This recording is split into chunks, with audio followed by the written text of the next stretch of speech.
जय गुरुजी संगत जी, आपका बहुत बहुत स्वागत है गुरुजी के इस चैनल पर, जिस पर हम उनकी प्यारी संगत के सत्संग शेयर करते हैं।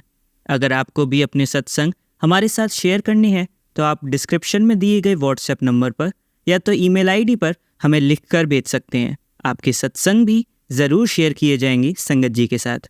चलिए संगत जी, आज का सत्संग शुरू करते हैं। जय गुरु जी। शुक्राना गुरु जी का। संसार की कोई ताकत नहीं जो गुरु कृपा का बखान कर सके। आज भी जब मैं किसी गुरु कृपा की बातें सुनती हूँ तो मुझे ऐसा लगता है कि गुरु जी के समक्ष हम बालक हैं और उनकी शिक्षाओं को सीख रहे हैं। यह घटना अगस्त 1998 की है। एक दिन मेरे पति अपने ऑफिस से जल्दी घर वापस आ गए और मुझसे बोले कि मैं एक अपने मित्र के साथ गुरुजी के पास जा रहा हूँ। उनके मित्र आर्मी में विंग कमांडर थे। उस समय मेरे पति किसी साधु सन्यासी या महात्मा पर विश्वास नहीं करते थे। मुझे उनकी बातें सुनकर बड़ा आश्चर्य हुआ। मेरे पति घर से शाम 6 बजे को निकले तथा रात 12 बजे घर में वापस आए। जब वह लौट कर आए तो मैंने उन पर प्रश्नों की बौछार कर दी। मेरा मन थोड़ी देर पहले काफी घबरा रहा था।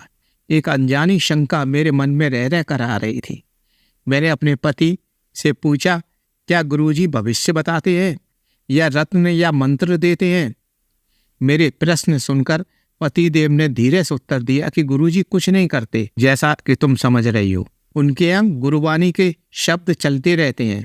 ना उनके यहाँ आरती होती है, ना धूप बत्ती लगती है। बस एक अनजानी सी शक्ति मुझे गुरुजी के समीप ले जाती है। अगले दिन पतिदेव ने अपने ऑफिस से फोन करके बताया कि आज भी मैं गुरुजी के पास जा रहा हूँ, लौटने में देर हो जाएगी, तुम खाना खाकर सो जाना। इस बार पतिदेव रात 12 बजे के बाद घर लौटे। मैंने उनसे प्रश्न किया कि ऐसी कौन सी शक्ति है जो आपको गुरुजी के पास ले जा रही है? पहले तो आप किसी साधु सन्यासी पर विश्वास ही नहीं करते थे। पतिदेव ने उत्तर दिया कि वहां पर मुझे गुरुजी से प्राप्त ऐसी शक्ति मिली है जिसका वर्णन शब्दों में नहीं कर सकता हूँ। उसको तो केवल अनुभव ही कर सकते हैं। मुझे उनकी बातें सुनकर बड़ा आश्चर्य हुआ। मैंने गुरुजी के पास सपरिवार जाने का निर्णय लिया। मेरे पति अब तीसरी बार गुरुजी के पास जा रहे थे और वो भी अपने पूरे परिवार के साथ। जब हम लोग गुरुजी के स्थान पर पहुंचे तो करीबन 50 मीटर दूर से ही गुलाबों के फूलों की खुशबू आने लगी। वह सुगंध काफी तीव्र थी। जब हम एम्पायर स्टेट के उस भवन में पहुंचे तो जिस कक्ष में गुरुजी बैठते थे वह कक्ष गुलाब के फूलों की सुगंध से महक रहा था। यहाँ पर शब्द चल रहे थे। एक अजीब सा आकर्षण उस वातावरण में था।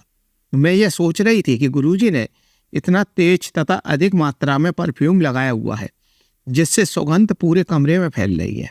ये तो कोई बनावटी गुरु ही है। गुरुपा, मुझे माफ करना। पहले यही ख्याल मेरे मन में आया था जो मैंने संगत जी के सामने बयान कर दिया। जैसा मेरे पति ने गुरुजी का चित्रण किया था, मेरे मानसिक सोच बिल्कुल विपरीत थी। जैसे ही मैं गुरुजी का चरण स्पर्श करके उठ रही थी कि गुरुजी बोले कि गुड़गांव से भी लोग आज आ रहे हैं। गुरुजी ने यह कहकर मुझे बता दिया कि उनको मेरे बारे में कितना ज्ञान था। हमारे परिवार के अतिरिक्त किसी को भी गुड़गांव वाले जगह का पता नहीं था।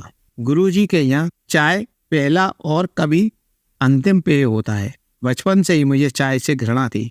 यदि मैं किसी प्रकार की चाय पीती थी तो वह चाय मुझे रिएक्शन कर जाती थी और मेरे सारे मुंह में घाव हो जाते थे जो छालों के रूप में परिवर्तित हो जाते थे।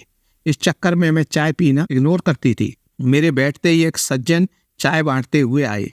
मैं बड़ी दुविधा में थी कि चाय प्रसाद को कैसे मना करूं। अचानक मैंने देखा कि वह सज्जन आगे निकल गए। मुझे बहुत अच्छा लगा कि मैं चाय पीने से बच गई। ना तो मुझे प्रसाद को मना करना पड़ा और ना ही चाय पीनी पड़ी।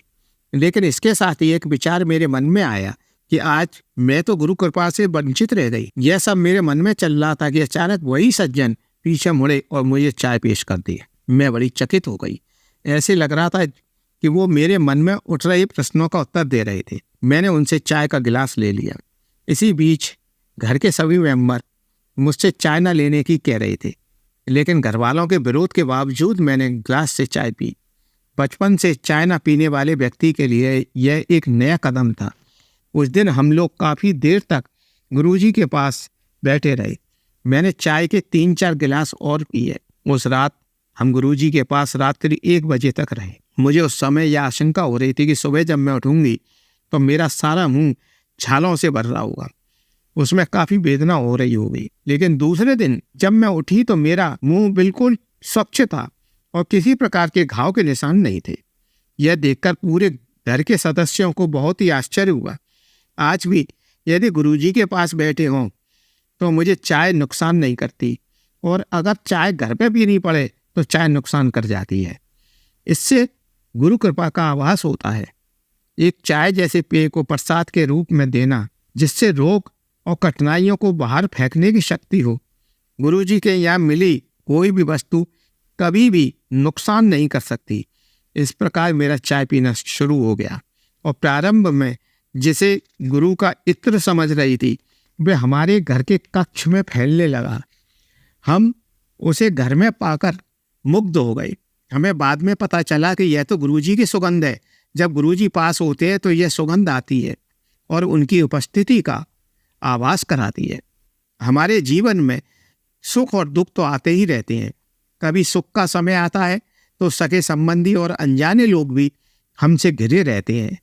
जब दुख का समय आता है तो सारे लोग भाग जाते हैं, केवल गुरुजी हमारे साथ रह जाते हैं। वे हमारी हर प्रकार से मदद करते हैं। अन्य व्यक्ति तो चाहकर भी कोई मदद नहीं कर सकता। केवल गुरुजी का निस्वार्थ समर्थन अपने भक्तों पर रहता है। हमें अपने कर्मों का फल तो भुगतना ही पड़ता है, चाहे वो कर्म जानबूझकर किए जाएं या अनजाने में हो जाएं। लेकिन प्रकृति भी गुरुजी के आगे निसहाय हो जाती है। गुरुजी हमें प्रतिकूल फल को या तो नष्ट कर देते हैं या उसका प्रभाव काफी कम कर देते हैं।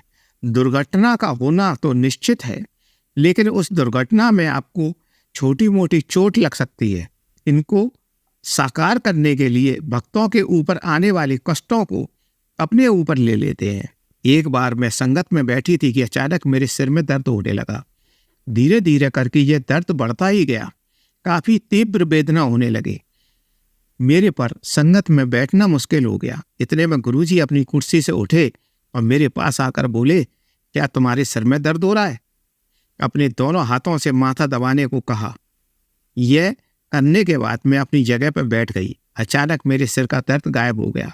ऐसे न जाने कितने चमत्कार अपनी आंखों से देखे व महसूस किए। एक बार मेरे को बुखार ने घेर लिया। दिन में बुखार उतर जाता था, रात में बुखार चढ़ जाता था। लेकिन मैंने कई डॉक्टरों को दिखाया, किसी भी डॉक्टर से कोई फायदा नहीं हुआ। 4 हफ्तों से ऐसा हो रहा था। अचानक एक दिन गुरुजी ने मेरे पति से मेरी अनुपस्थिति का कारण पूछा, तो उन्होंने गुरुजी को सारी बातें बता दी। तब गुरुजी ने 5 मिर्चों के प्रयोग की एक विधि बताई। उसके सेवन से 1 माह में मेरा बुखार पूरी तरह से उतर गया। इस प्रकार गुरुजी छोटे छोटे प्रयोग करके बड़ी समस्या को हल कर देते थे। धीरे धीरे मैं स्वस्थ हो गई। इसके 2 साल बाद मेरे को संगत के बीच से फिर बुखार ने घेर लिया। यद्यपि बुखार हल्का था, मेरे को बड़े मंदिर जाना था। मंदिर जाते जाते बुखार काफी तेज हो गया।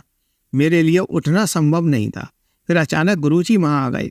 उन्होंने संगत के एक सदस्य को ताजा नींबू का घोल लाने को कहा। गुरुजी नींबू का घोल मुझे पिला दिया। बुखार ऐसे गायब हुआ जैसे कभी आया ही नहीं था।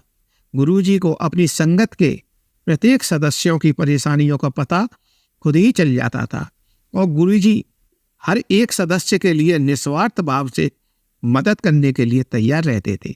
हम गुरुजी का ऋण कभी भी इस जिंदगी में नहीं उतार सकते हैं। एक बार मेरे को कीड़े ने अंगूठे में काट लिया। फलस्वरूप अंगूठा काफी सूज गया और उसमें काफी दर्द हो रहा था। मैंने डॉक्टरों को दिखाया तो उन्होंने ऑपरेशन करने की सलाह दी। अचानक मेरे पति से गुरुजी ने मेरा हाल पूछा। तब पतिदेव ने इस समस्या के बारे में बताया। गुरुजी ने वहां से कुछ किया और बोले, जा पुत्र, तेरी पत्नी ठीक हो गई। इधर मेरे दर्द व सूजन बिल्कुल ठीक हो गई। ऐसी थी हमारे गुरुजी की क्षमता। सन 2000 में मुझे डायबिटीज हो गई। डॉक्टरों ने सारे टेस्ट किए और डायबिटीज घोषित कर दी। हमें यह भली भांति ज्ञात था कि डायबिटीज का कोई भी इलाज इस संसार में नहीं है। जब हमने इस बारे में गुरुजी को बताया तो गुरुजी ने बिना औषधि के मेरे डायबिटीज को पूर्ण रूप से सही कर दिया। इस कार्य को करने के लिए गुरुजी को 1 माह का समय लग गया। मुझे इस रोग से मुक्ति मिल गई। जब हमने गुरुजी के पास आना शुरू किया था तो गुरुजी ने मेरे पतिदेव को 3 दिन यानी सोमवार, बुध और शुक्र को आने को कहा था। हमने गुरुजी के निर्देशों का पालन किया। एक दिन हम 6 बजे गुरुजी के पास पहुंच गए तो गुरुजी ने हमें तुरंत लौटा दिया और ये कही कि रात 8 बजे आप आए। उस दिन से हम लोगों के साथ ऐसे होने लगा कि हम घर से जितने बजे भी निकलते थे लेकिन गुरुजी के पास 8 बजे तक पहुंच जाते थे। एक दिन हम लोगों ने सोचा कि आज 6 बजे चलते हैं, थोड़ा बाहर बैठ लेंगे। गुरुजी का एम्पायर स्टेट हमारे घर से 25 किलोमीटर दूर था, लेकिन उस दिन रास्ते में इतना ट्रैफिक मिला कि हम रात 8 बजे ही गुरुजी के पास पहुंच पाए। आश्चर्य की बात है कि 7:30 बजे निकलने पर भी हम 8 बजे तक गुरुजी के पास पहुंच जाते थे। एक बार मेरा उपवास था, उस दिन मैं अन्न नहीं लेती थी। उस दिन मुझे एम्पायर स्टेट में संगत में जाना था। उस दिन वहाँ भी लंगर था। अब मेरे सामने ये समस्या आई कि मुझे लंगर लेना पड़ेगा। फलस्वरूप मेरा व्रत टूटने का डर था, लेकिन गुरुजी के डर की वजह से मैं चुप रही। उस समय एम्पायर स्टेट में प्रथम तल पर लंगर होता था तथा नीचे संगत होती थी। उस दिन करीबन 200 श्रद्धालु थे। लंगर के 6 चक्र चले। मैंने निश्चय कर लिया कि मैं कोने में बैठी रहूंगी और जब लंगर खत्म हो जाएगा तो चुपचाप नीचे चली आऊंगी। मेरी इस बात का गुरुजी को पता चल गया कि मैंने लंगर न ग्रहण करने के 2 अपराध किए थे। एक तो गुरुजी की आज्ञा का पालन नहीं किया, दूसरा लंगर न ग्रहण करने का अपराध। नीचे आने पर गुरुजी ने मुझे घूर कर देखा और संगत के किसी सदस्य को मिठाई लाने का आदेश दिया। जैसे ही मिठाई आई तो गुरुजी ने मिठाई बांटना शुरू कर दिया। जब मेरी बारी आई तो उन्होंने मुझे दुगनी मिठाई दी। क्योंकि मैंने लंगर न लिया था इसलिए मुझे उतना फल देना चाहते थे। मुझे तुरंत अपनी भूल का एहसास हुआ और मैंने गुरुजी से माफ़ी मांग ली। गुरुजी का स्पष्ट आदेश था कि लंगर जरूर ग्रहण करना है। उस लंगर में संगत को अपनी ब्लेसिंग से नवाजते थे। लंगर की अवमानना करने से गुरु कृपा अधूरी रह जाती है। इसके बाद ही मैंने जाना कि प्रसाद गुरुजी के आशीर्वाद का माध्यम है।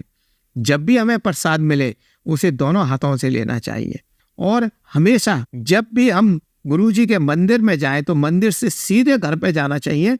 रास्ते में ना तो किसी से बात करनी चाहिए ना कोई और क्रियाकलाप करना चाहिए, क्योंकि जो ब्लेसिंग गुरुजी की हमें मंदिर में मिलती है वो सीधी जाके हमारे घर पर ही खत्म होती है। इसलिए उनका कहना है कि आप यहाँ से सीधे अपने घर पहुँचें। एक बार मैं और मेरे पति किसी कार से जा रहे थे। अचानक सामने से एक बड़ा ट्रक सामने से आता दिखाई दिया। वह ट्रक हमारी तरफ आ रहा था। तभी एक साइकिल सवार न जाने कहाँ से हमारी गाड़ी के सामने आ गया। हमने गाड़ी उस ओर मोड़ दी जिस ओर से ट्रक आ रहा था। अचानक मुझे सामने गुरुजी दिखाई देने लगे। गुरुजी को सामने देखकर मैं जोर से चिल्लाई, गुरुजी गुरुजी।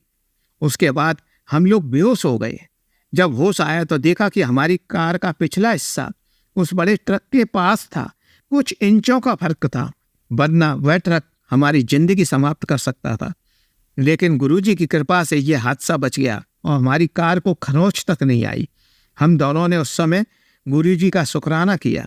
यह हादसा मेरे पति संगत में सुना रहे थे। अचानक एक महिला ने मेरे पति से प्रश्न किया, क्या कार नीले रंग की मारुति 800 थी? इस पर मेरे पति ने कहा, हाँ।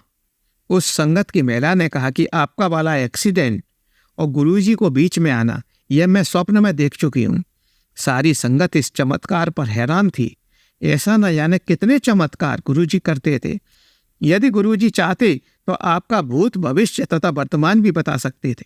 वर्तमान में पृथ्वी पर क्या हो रहा है, भविष्य में इस पृथ्वी पर क्या होगा, यह भी बता सकते थे।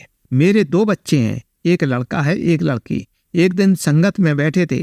गुरुजी ने मुझे आवाज देकर बुलाया और बोला कि तुम्हारे ये दोनों बच्चे भविष्य में सीमेंस कंपनी में कार्यरत होंगे। उस समय गुरुजी के इस कथन पर मुझे विश्वास नहीं हुआ, परंतु 6 वर्ष बाद यही हुआ। इसी प्रकार गुरुजी ने मुझसे कहा कि मेरी पुत्री का विवाह 2005 में हो जाएगा। ठीक उसका विवाह वास्तव में 30 अप्रैल 2005 में ही हुआ। उनकी किसी भी बात का कोई काट नहीं था। जो भी गुरुजी बोलते थे वह बिल्कुल सत्य बोलते थे, उल्टी सीधी चीजें ज़्यादा बोलते ही नहीं थे। गुरुजी ने जो बड़ा मंदिर बनवाया है, उस मंदिर का महत्व है। मुझे हमेशा माँ की अलौकिक शक्ति ही अपनी ओर आकर्षित करती है। एक बार मैं अपने परिवार के साथ बड़े मंदिर गई। सामान्यतः वहाँ पहुंचकर हमारे परिवार का प्रत्येक सदस्य स्वेच्छा से मंदिर में घूमता है। उस दिन मैं गुरुजी के कक्ष की स्वच्छता देखने के लिए उनके कक्ष में घुस गई। उस कक्ष में शिवजी की एक मूर्ति है जो आशीर्वाद देने की मुद्रा में आसीन है। हम लोग उस प्रतिमा को हमेशा से देखते आए हैं। उस दिन जब मैंने वह प्रतिमा देखी तो मेरे अंदर से हिरन दौड़ गई। प्रतिमा का मुख 60% दाहिने की ओर मुड़ा हुआ था। मैंने मंदिर में उपस्थित सभी लोगों को प्रतिमा का यह रूप दिखाया। सब लोगों को बड़ा आश्चर्य हुआ। जैसे जैसे दिन बीतता गया, प्रतिमा का मुख अपनी सामान्य आकृति में आता गया और शाम होते होते उसने पुनः सामने की ओर की मुद्रा ले ली। 2006 की होली हमेशा मेरी यादों में रहेगी। हम लोग प्रातःकाल ही मंदिर में पहुंच गए थे तो प्रत्येक व्यक्ति ने अपनी सेवा करनी प्रारंभ कर दी। मैं शिवजी की प्रतिमा को चमकाने लग गई। प्रतिमा को साफ करने के लिए ब्रासों से रगड़ने के पश्चात संगत की एक अन्य सदस्य को एक कपड़े से प्रतिमा को चमकाना था। मैं ऊपरी भाग साफ कर चुकी थी, उस पर अंतिम सफाई रह गई थी। संगत की उस सदस्य ने सफाई आरंभ की तो उसने देखा कि शिवजी के गले में पड़े सर्प पर नाक के बीच का रंग ही बदल गया है। क्योंकि मैं उसको साफ कर चुकी थी तो मैंने ध्यान से देखा, वहां वास्तव में रंग लगा हुआ था। मंदिर में उपस्थित लोगों ने अपनी आंखों से इस चमत्कार को देखा और किस तरह से सर्प ने अपना रंग बदला। इस प्रकार के न जाने कितने अनगिनत चमत्कार मंदिर में गुरुजी के समक्ष और उनके बाद में भी होते रहते थे, जिनका वर्णन हम शब्दों में नहीं कर सकते। मैं हाथ जोड़कर गुरुजी से नम्र निवेदन करती हूँ कि आप इसी तरीके से अपनी संगत पर कृपा दृष्टि बनाए रखें। जय गुरुजी की। शुक्राना गुरुजी। चलिए अब मंत्र जाप करते हैं। ओम नमः शिवाय शिवजी सदा सहाय। ओम नमः शिवाय गुरुजी सदा सहाय। ओम नमः शिवाय शिवजी सदा सहाय। ओम नमः शिवाय गुरुजी सदा सहाय। ओम नमः शिवाय शिवजी सदा सहाय। ओम नमः शिवाय गुरुजी सदा सहाय। धन्यवाद संगत जी, आपका दिन बहुत ही मंगलमय जाए। जय गुरुजी। शुक्राना गुरुजी।